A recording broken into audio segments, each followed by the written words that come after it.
programação. Basicamente, os meus principais projetos são a Quark Programming Language e a Dart Programming Language, que são disponíveis no GitHub, e eu trabalhei um tempo escrevendo implementações por cor do PHP.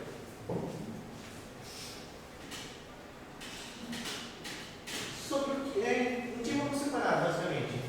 Computações podem falhar. Monads não são só teoria, eles têm uma aplicação prática e programática para lidar com computações que eventualmente podem dar problema. Vamos abordar também os conceitos e definições de cada um individualmente e depois ver como podemos usar elas de monads de maneira prática para resolver problemas computacionais e ter uma visão geral sobre. Primeira coisa, computações podem falhar, principalmente quem programa em Java sabe muito bem.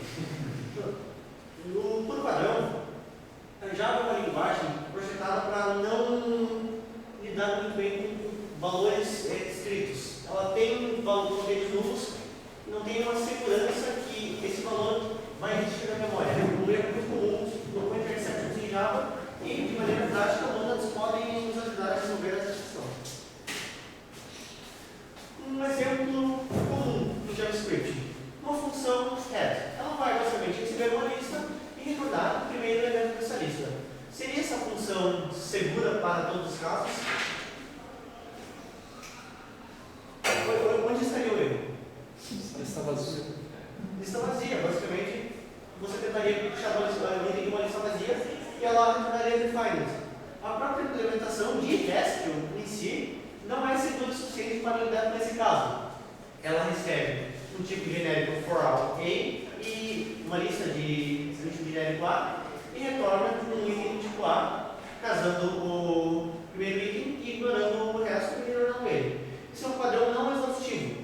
Quando você passa uma lista vazia e pede o primeiro item dela em Haskell, ele vai simplesmente te lançar uma exceção ao invés de tratar essas excepcionalidades. Vai ser um erro que você só vai ter em runtime e em compile time, basicamente, você vai ser completamente ignorado. Em Haskell, por padrão, qualquer entrada ou saída de dados ou qualquer coisa que lide com o ambiente externo também deve ser englobada de maneira monádica. Por padrão, Haskell tem I/O como um modo para lidar com efeitos de entrada e saída de dados. Leitura de arquivo, escrever em arquivo, ler dados do stdin, escrever para o stdout. Basicamente, se você escreve no console, você está lidando com monads. Se você lê o string de um usuário de maneira externa, se você para ler, você está lidando com monads. E você usa tudo isso em Haskell, mesmo que você não saiba. Mesmo que você não esteja fazendo nada impuro, você ainda está lidando com monads. Essa é uma linguagem que se constrói basicamente em seu core, basicamente usando essa teoria. Sobre usar loop quando eu tenho a inexistência de um valor. Vocês sabiam que cada vez que você usa loop, uma capivara morre?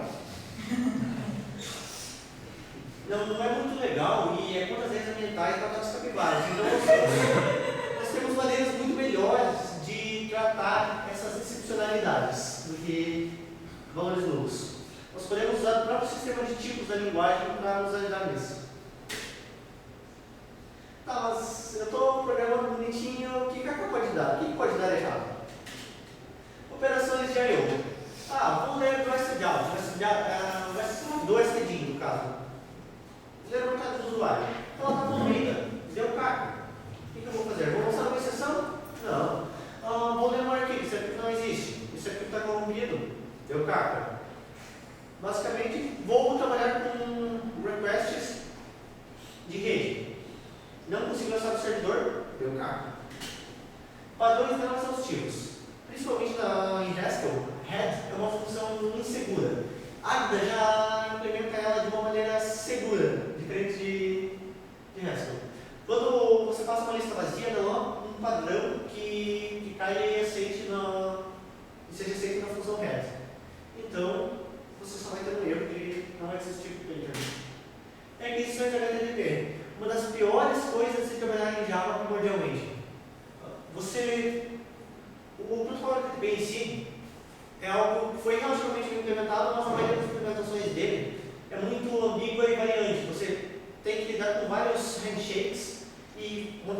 falha em vários trechos. Ele pode falhar conectado ao seu servidor do offline, ao receber a resposta do servidor, ao analisar o conteúdo vindo do servidor. E eu vou encher de if diferente de nulo em todo o meu código? Não, porque eu tenho amores capivaras.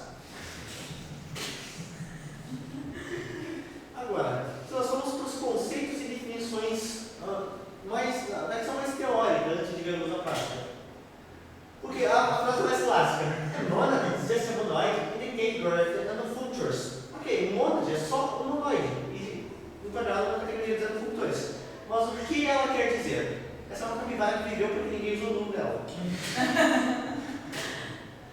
Por padrão, monad em Haskell é apenas uma estrutura algébrica de dados que implementa um conjunto de funções que deve satisfazer as leis monádicas.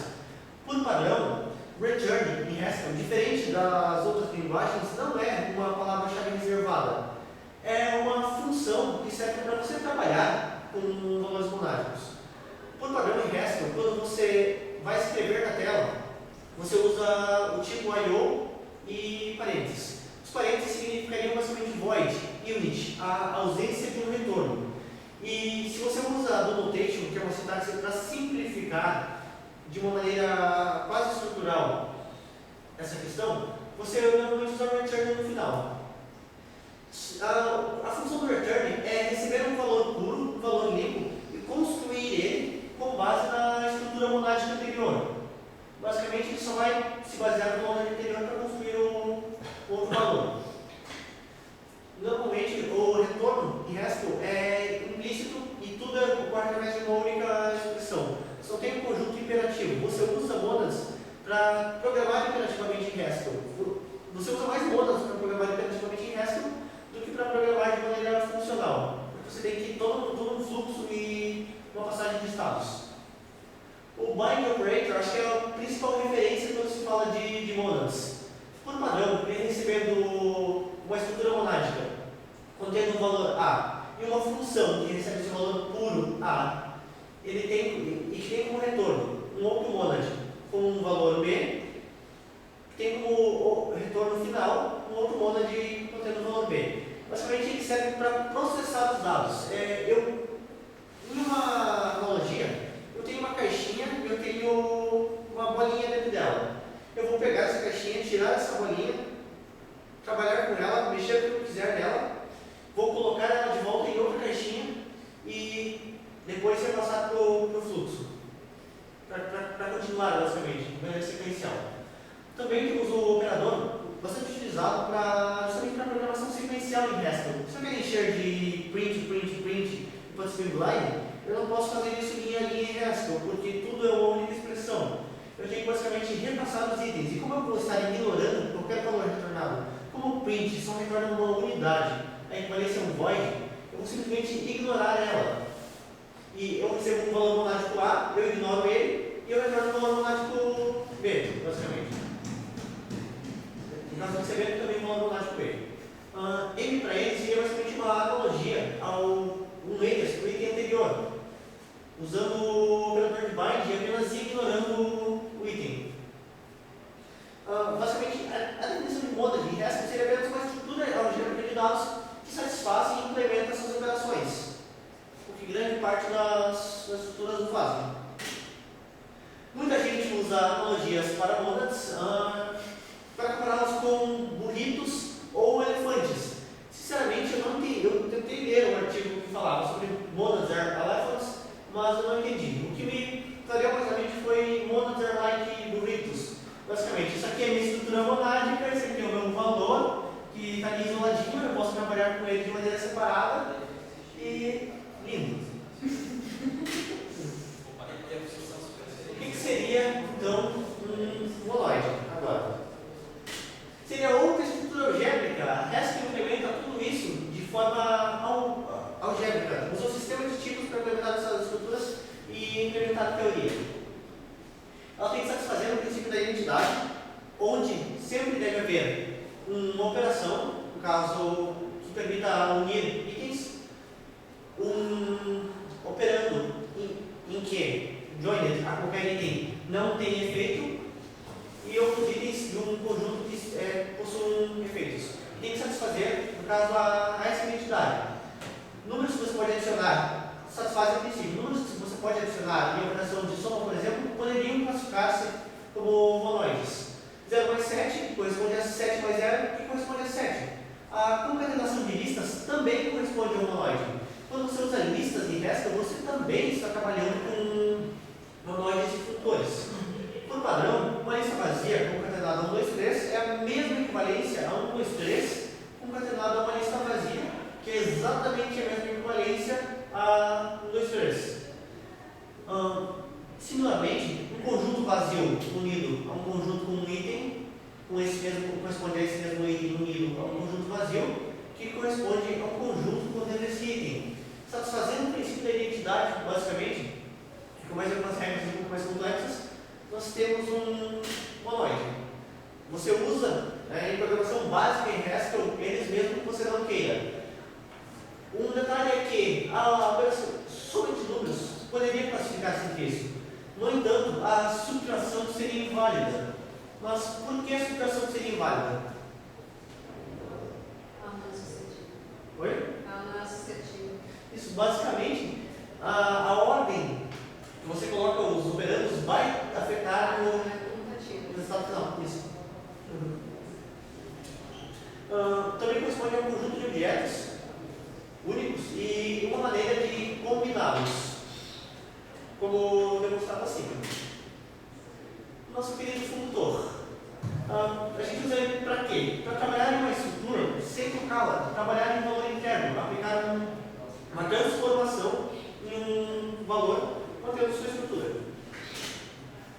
Por padrão, em Haskell, nada mais é do que uma estrutura que exige a implementação de fmap. Normalmente, para você trabalhar com listas em Haskell e iterar itens, você usa map.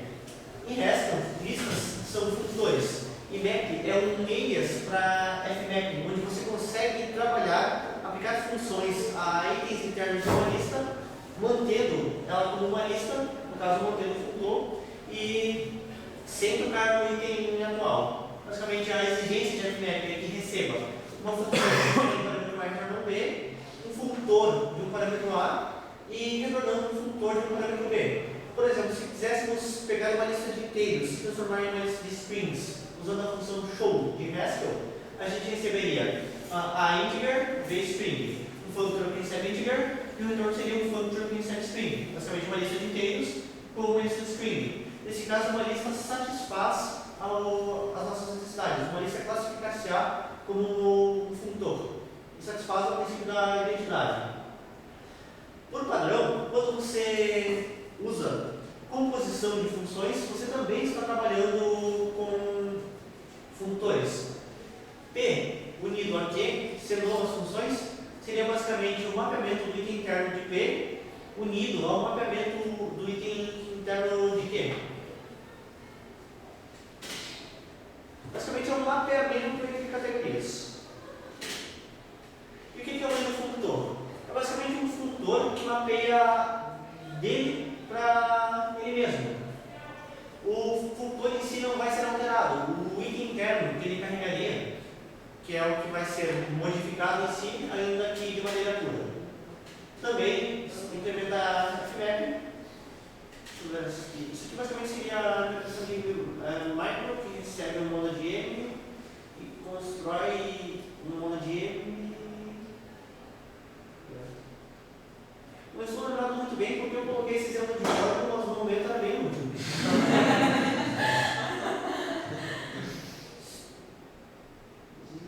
Basicamente era mu e eta.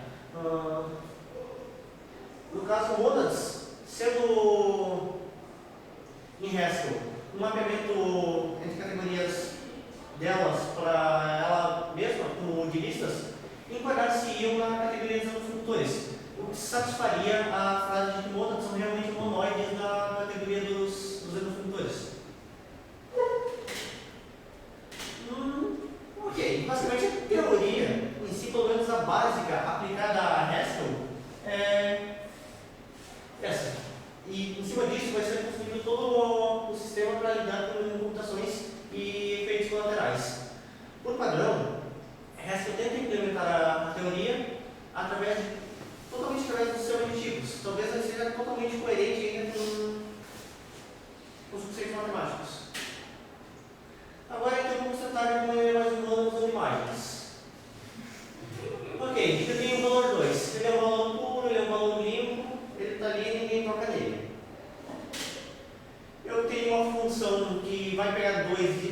multiplicar mais 3 e vai me retornando um outro valor. Integer de entrada e integer de saída. Eu tenho um valor de retorno único e tenho um valor único de saída. Se eu pego 2 e aplico mais 3, eu vou ter um lindo 5. Um lindo e mal desenhado 5, mas continua lindo por dentro. Agora eu tenho uma caixinha com 2. Basicamente, isso seria 2, o meu valor englobado dentro de um contexto. Sendo uma caixinha, por exemplo, um monad, uma estrutura monádica, e 2, o valor interno está sendo carregado. No caso, dentro do meu valor e o meu contexto. Sendo just e nothing subtipos de maybe, que é um dos modos mais comuns em Haskell para lidar com situações possivelmente nulas, apesar de não existir nulo em Haskell, eu tenho apenas o meu valor A ou nada. No caso, eu tenho o meu contexto, pode ser just ou nothing, todos os subtipos de maybe. Basicamente, agora, se eu quisesse lidar com valores que retornam nulos, eu não retornaria mais apenas um integer, por exemplo. Eu retornaria talvez um integer. E dependendo do item que casar, eu vou continuar as minhas computações ou parar por aí. A implementação padrão de Haskell é trivial para maybe, tanto que existem implementações para diversas outras linguagens como Java, PHP e até mesmo a FPL. Basicamente, o tipo objetivo maybe é apenas um valor de tipo A, um tipo qualquer, ou nada. Seria a equivalência mais próxima que teríamos de null a esse momento, pelo menos em Haskell. Ok, agora vamos tentar aplicar a nossa mesma função ao mais 3. A nossa mesma função mais 3 a 2. No entanto, 2 está dentro da caixinha, não consigo tocar nele, é perigoso. Ele é um valor monádico e qualquer função aplicada a ele não é permitida. Eu tenho que achar um jeito de pegar esse valor e trabalhar em cima dele. De uma maneira humana, se eu tenho meu valor dentro de uma caixa e preciso aplicar algo a ele, o que eu teria que fazer?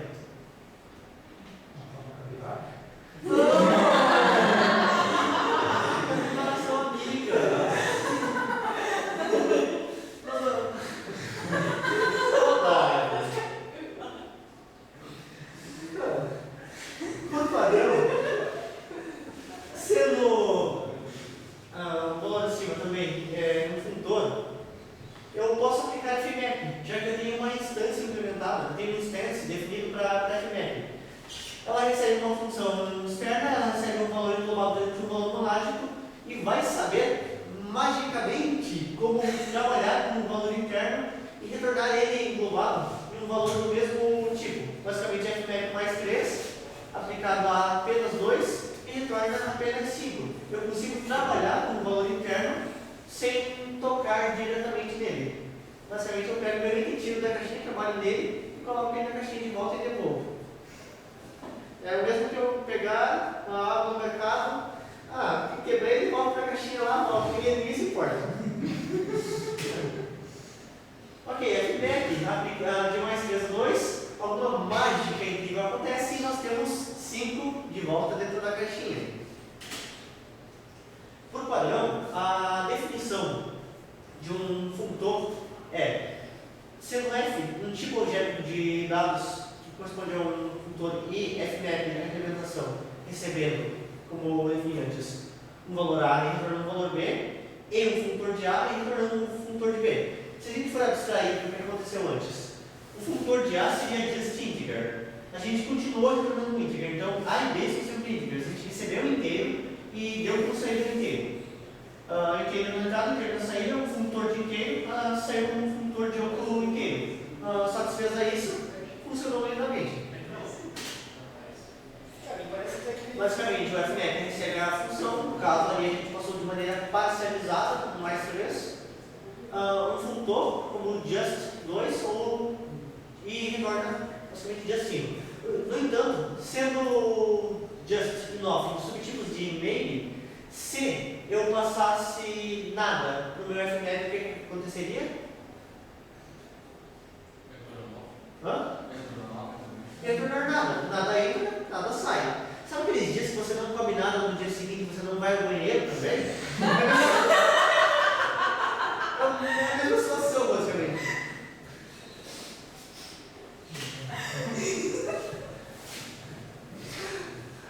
definição, basicamente, para lei.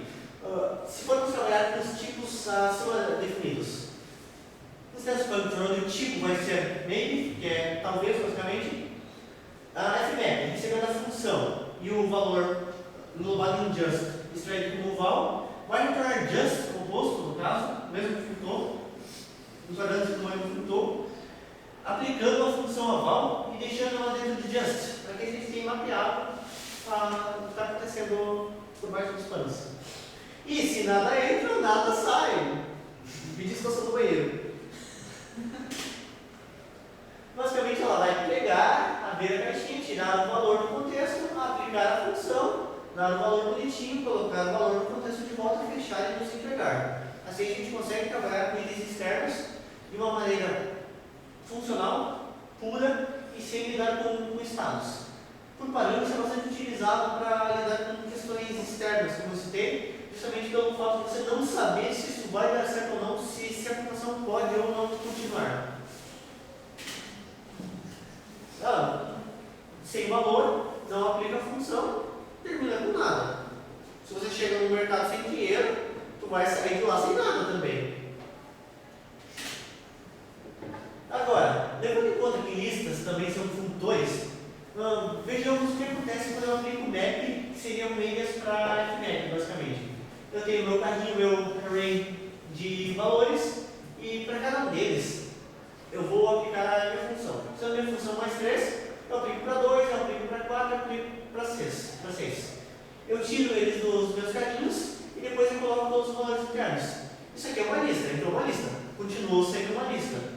Entrou inteiro, continuou sendo inteiro, apesar de poder ter sido um valor de qualquer tipo, apesar de ter sido transformado ainda. Basicamente, listas também são funtores e você trabalha com o valor interno delas sem tocar nos seus itens. No caso, o que acontece se eu aplicar, então, até então eu estava aplicando fmap para uma função e um valor monádico. E se eu aplicar fmap de uma função para outra função? Se eu aplico para um valor e uma função, me retorna um valor. E se eu dou fmap de uma função para outra função, o que é esperado que aconteça? Aê! Basicamente eu tenho uma composição de funções. E funções também podem ser compostas. Funções também enquadrar-se-iam, pelo menos em Haskell, como funtores. Eu compondo uma função que soma 3 com uma função que soma 2, vai ser um funizão que vai receber o meu valor, aplicado mais 2, aplicado mais 3 e me retornar no 15, basicamente. Bind, basicamente, é um dos principais operadores, que também é uma função utilizada para trabalhar com isso, como veremos nos próximos exemplos. E eu deixei ali especialmente um agradecimento para a Tiago H, que foi o cara que desenhou essas lindas imagens para a gente.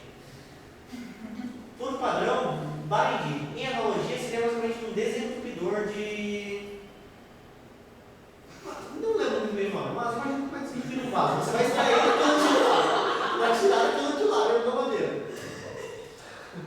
Bind, basicamente, vai receber um valor monádico aqui, vai receber um valor extraído, vai trabalhar com ele e vai retornar para o outro monad. Ele recebe um monad, como por exemplo, apenas 3. E uma função que vai retornar um outro monad. Essa função vai receber um valor puro e obrigatoriamente deve retornar um monad do mesmo tipo. Se eu receber um maybe, eu não posso retornar um IO, por exemplo, eu tenho que acabar retornando outro maybe.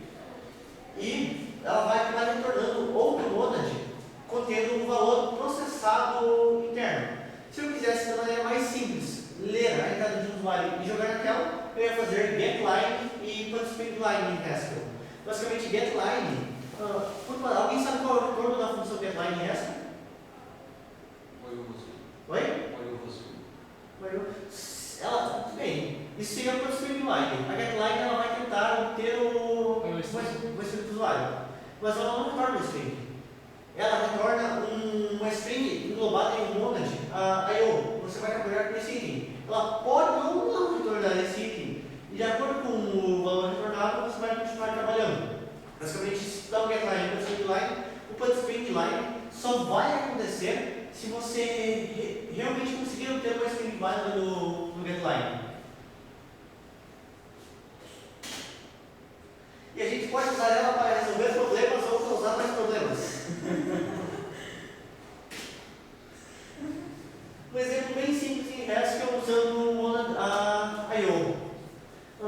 Sendo a função principal uma função do tipo I/O e de retorno void ou unit, e sendo a entrada do usuário de passado a string line, nós temos a definição de uso monádico. Até porque você trabalhar com leitura de dados, você trabalha com isso. Aqui a gente tem o bind. Basicamente, a gente poderia encher de getLine e ir ignorando os valores. No entanto, para ignorar os valores, a gente simplesmente removeria o igual, como na definição anterior. A gente só vai dando uma sequência de itens. E Haskell, como é bondosa com a gente e gosta do pessoal de programação interativa, quer trazer isso para o mundo funcional da força, implementou a do notation, que é uma sintaxe abstraída que permite você trabalhar com valores monádicos de uma maneira quase interativa. O mesmo exemplo acima, por exemplo, main, sendo I/O e tendo um retorno de uma unidade, será line, getLine, line. Qual é a diferença disso aqui para isso aqui? Eu estou trabalhando com valores monádicos aqui, no entanto, esse operador não é simplesmente uma atribuição, até porque não existem atribuições. Isso aqui seria basicamente a extração da string, do I/O string, para line. Isso aqui é um I/O string, isso aqui é uma string, ele vai puxar o valor para lá. O que vai ser apenas um bind para uma lambda expression, em abstração. E o string line, por padrão, já vai retornar no I/O. Nesse caso, eu não preciso dar no return no final. Então, se eu fizesse qualquer outra computação que fosse diferente disso, eu necessitaria de um return de componentes vazio para satisfazer a anotação do tipo da função.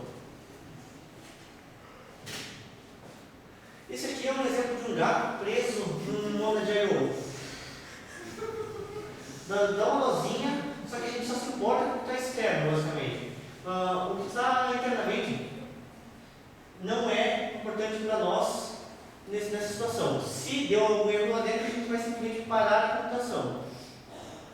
No caso, por exemplo, do getLine não trazer uma string, a gente para por aí, a gente não continua imprimindo e evitamos erros de runtime. Nós não precisamos ficar verificando diferente de null, nós só precisamos ir compondo itens através de funções, trabalhar com computação baseada em composição. Opa, fugiu demais. Agora, usando o exemplo do maybe. No caso, o maybe é uma alternativa para você lidar com computações falhas que poderiam eventualmente retornar null se não existisse, mas Haskell não mata capivaras. Sendo agora uma implementação segura de head, recebendo um tipo genérico A e retornando talvez A, recebendo uma lista vazia, a gente não vai retornar nada. A gente já sabe que nada aplicado a um byte retorna nada. Sendo uma lista com um item que satisfaça ao que a gente quer, a gente vai retornar esse item. A gente sabe que se a gente passar uma função para isso, ela vai aplicar. Nesse caso, a gente poderia muito bem usar head, chamando uma lista como item, e usar o operador de bind, que é aquela ferramenta vermelha que você usa para extrair coisas não muito legais de vasos sanitários. A gente extrai o valor, trabalha nele e retorna ele englobado em um outro construtor, em um outro tipo de dado. No caso, um exemplo de uso de head agora, sendo main do tipo I/O e sem retorno, teoricamente, e abstraindo de maneira imperativa. H recebe head de 1 e H' recebe head de vazio. Por padrão, a nossa computação vai parar por aqui. A gente não vai ter por que continuar porque acabou dando caquinha. Isso aqui seria equivalência basicamente ao head de 1, um bind para H, um bind para head de lista vazia, com uma sequência para print H, com outra sequência para print H. Se ele chegou aqui e viu que deu caca, não tem por que continuar. Se eu quiser trabalhar com essa caca e dar uma saída para o usuário mais bonitinho, por exemplo, eu posso casar usando o PagerNet, a estrutura Nothing, para trabalhar independente dela. Apesar que Haskell nos provê toda uma biblioteca para isso. Ela tem funções para placeholders para valores que podem ser nulos, para aplicar outras funções para quando haja esse tipo de erro. Inclusive, no lugar de exceções, ela usa um modelo chamado header, que por padrão carrega um erro e o nosso valor. E dependendo do valor que estiver construído, você continua ou não a sua computação. Um exemplo mais prático usando o JavaScript um pouquinho mais humano, creio eu. Sendo FindUser, uma função que retorna ID e a gente não se importa com a implementação dela, a gente só sabe que ela vai retornar talvez um usuário para a gente, ela vai retornar talvez um MyString. E RenderUser, uma função que vai receber um ID, ela vai tentar buscar o nosso usuário e, caso ela encontre o usuário, caso ele seja apenas o usuário e não seja nada basicamente, ela vai dar mais, ela vai receber o usuário dentro do contexto da long expression e vai dar um consultório do usuário. Se ele vir um usuário vazio, isso aqui não vai quebrar, isso aqui não vai dar nenhum erro. Se a gente estivesse usando apenas um retorno simples aqui e desse um return null lá ou defined, a gente já teria, por exemplo, um console que morreriam silenciosamente. Agora, caso ela tenha um usuário, eu quero que ele seja por padrão o nosso visitante. Você faz FindUser, a mesma função definida acima, agora o meu usuário vai ser o meu FindUser como default visitante. Por padrão, isso aqui também vai retornar um outro... Não, nesse caso, como eu passei o valor padrão, o valor final disso aqui é garantido ser uma string. Eu tenho uma string aqui, validada pelos sistemas antigos da linguagem, e eu tenho um valor que pode ou não ter uma string. Se eu tiver uma string, eu retorno ela mesma. Se eu não tiver, eu retorno visitante. Basicamente, eu não precisei fazer qualquer comparação a nulo, eu não precisei matar qualquer capivara e conseguir trabalhar com valores padrões. E eu consigo ter os dados do meu usuário abaixo. Acho que eu falei um pouquinho rápido demais, eu estava um pouquinho mais curto do que foi no TCC, mas o que a gente tira de tudo isso? Computações podem falhar. Na verdade, segundo a lei de Murphy, se é algo que pode falhar, vai falhar. Mônadas servem para encapsular estados e lidar com efeitos colaterais. Qualquer coisa que você vai fazer que não é determinístico, você vai usar mônadas, basicamente. Se você vai retornar um número randômico, você vai trabalhar com mônadas. Você não tem a certeza do seu retorno, você não tem algo puro que garantido entra no X, vai retornar Y. A gente sabe também que a maioria do pessoal da academia complica o tempo na questão da aplicação prática. Inclusive em Haskell, a maioria dos artigos em si tem muita explicação teórica e prática que não ligam-se umas às outras, apesar de ser possível. E a explicação que eu mais gostei ainda foi a do Mundo. E a gente sabe que elas também são muito amor. E é basicamente isso. Obrigado, perguntas, e essa é uma outra memória que me deu.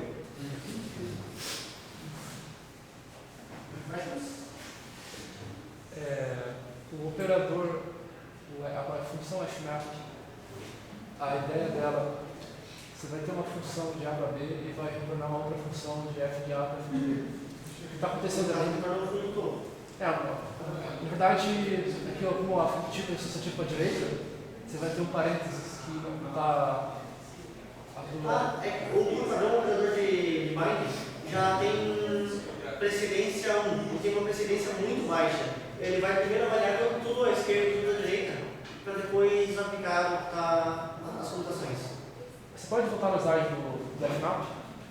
Sabe onde é?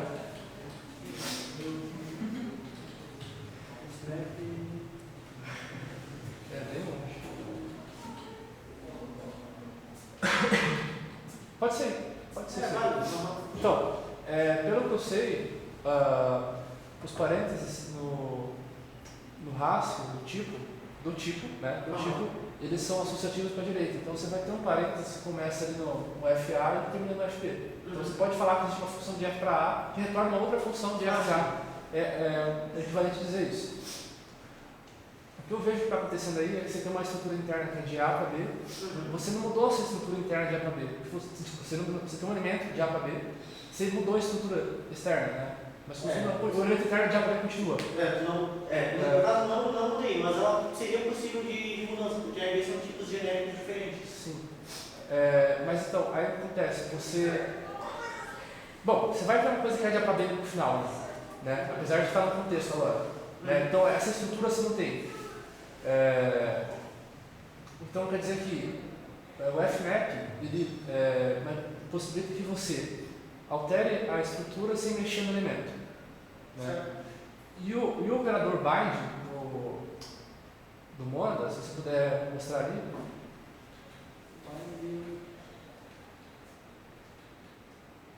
Só o tipo dele, isso. Você vai manipular o elemento interno sem mexer na estrutura. Ou seja, você tinha estrutura MA, no final ela vai se manter. O M vai continuar no final. O que mudou foi o elemento, que era MA e B. Né?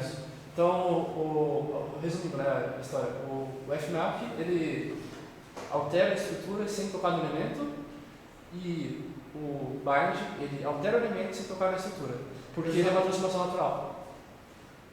Agora você me deu uma epifania que eu não tinha me tocado. Ele é a implementação do aquele vizinho que fala que tem na estrutura mônada, né? A estrutura mônada, ela tem duas transformações naturais, né? Se você fizer uma manipulação algébrica, aí você chega nessa assinatura do byte, né? Realmente tem a transformação, ela está desenhada de forma pendulagem para dar. É mais um comentário, um insight. E realmente eu não tinha me tocado antes. Isso não é muito igual. Someone else? O nome do negócio é distribuidor. Oi? O nome do negócio é distribuidor. Obrigado, amigo! Isso não é uma pergunta, mas. Teve uma hora que eu entendi que ela vai, eu sou categorista. Só uma coisa estranha. Tá, todo mundo já sabe disso. Eu não entendia bem exatamente qual era a ideia das mônadas e tal. Daí, até teve um dos slides agora, que era o início do meio. Na verdade, era o FMAP com o meio. Não é mais pra... Para Just não? Aí. Sim, uma impressão do Isso. Daí ficou claro. Porque assim, mônadas e monóides. Por que os dois são... Monóides é uma estrutura algébrica, onde tu tem um conjunto, um operador sobre esse conjunto suporte, e esse operador tem que ser associativo e tem elemento neutro. O elemento neutro é aquele no-op. Uma meta prática, isso. Funtor, basicamente, é um morfismo entre categorias. Categorias é uma estrutura algébrica também e tal, onde a gente tem certas operações e o funtor vai preservar, uma categoria passa para outra, preservando essas operações. E o monoide, então, utiliza a estrutura de funtores, o mônada utiliza as transformações naturais como se fosse um monoide. O mônada é um monoide, só que para transformações naturais. Tá? Mas então, tu tem lá funtores, que seria então teu FMAP, e daí é justamente essa coisa de tu colocar a função de just vol ser just função de vol. Isso aí tem a ver com as comutatividades de diagramas categóricos. Né? E o nothing seria o teu elemento neutro dentro do funtor lá dentro. Entendeu? Então, daí tu encontra por que eu ficava pensando, tá, mas por que eu tenho que usar uma mônada? Por que eu não uso só funtores? Não, só funtores e tal. Não, tá aí a questão toda tá na exceção, que é a tua exceção vai ser o teu elemento neutro. Não consegue compor isoladamente a exceção. Exato. Que dentro das composições, daí a tua exceção tu vai manter ela, porque tu vai ter que, para mapear monóides, por exemplo, mapear um monóide para outro, tu tem que preservar o elemento neutro sempre. Sim. E é isso que vai fazer então a Isso não consegue manter os conceitos. É, captar as vidas. Captar as vivas, amém? Muito legal. Mais uma curiosidade. Os erros do rastro, por ser um sistema implementa o sistema de inferência de Handler-Wiener, então ele sempre consegue definir o tipo, né? Mas ainda assim, ele consegue identificar erros de tipo, mas existem outros tipos de erro que não são pegos nessa checagem de tipo, né? Nessa inferência. Você deu um exemplo bem no começo, acho que foi o falha de exaustão padrão, né? No Rex. Isso porque o sistema de tipos do rastro ele não consegue ser expressivo o suficiente, né? Porque basicamente você tem uma letrinha, uma setinha e uma letrinha, né? Na assinatura do tipo, né? E algum certo, e também algum construtor de tipo ali, né? Como que poderia ser, como que funcionaria o caso de uma assinatura de um tipo que poderia incluir esses tipos de erros, né? Acho que apenas usando linguagem aparentemente fácil de marca e usou o código. A não ser que haja uma assinatura, no caso, para essa, algo que deva ser repassado para o computador que faça isso. Até onde eu sei, eu não conheço nada que seja capaz de verificar isso, até porque muitas funções não vão ser exaustivas. No caso, elas vão receber algum valor que elas não vão saber contratar. Se você for ver, todas as funções que são genéricas podem receber um valor e não ter uma operação para eles. No caso, sem usar tipos dependentes, eu não consigo pensar naquela maneira. No caso, alguma constraint que exigisse, apesar que fugiria bastante da questão teórica. Tanto que até agora eu não sei por que o pessoal de REST implementou algumas funções de maneira insegura. Como head, find. O default, né? No Prelude deles, né? Oi? No Prelude. Poderia ter sido feito seguro. Oi? No Prelude mesmo poderia ter sido feito seguro. Exato. E iria complicar a assinatura, né? Só para ver se não é isso. Na questão de complicar a assinatura, a gente tem algumas funções no biblioteca padrão de Haskell que tem umas 10 linhas de assinatura de tipo. Então, restrição de classe, tem diversas. Se eu não me engano, tem uma versão do Prelude que ele checa, tipo, se isso não é vazio, esse tipo de coisa. Ele trata isso.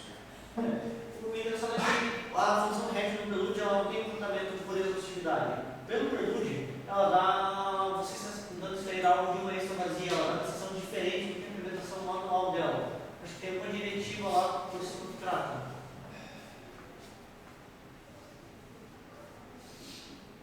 Mais alguma pergunta, pessoal?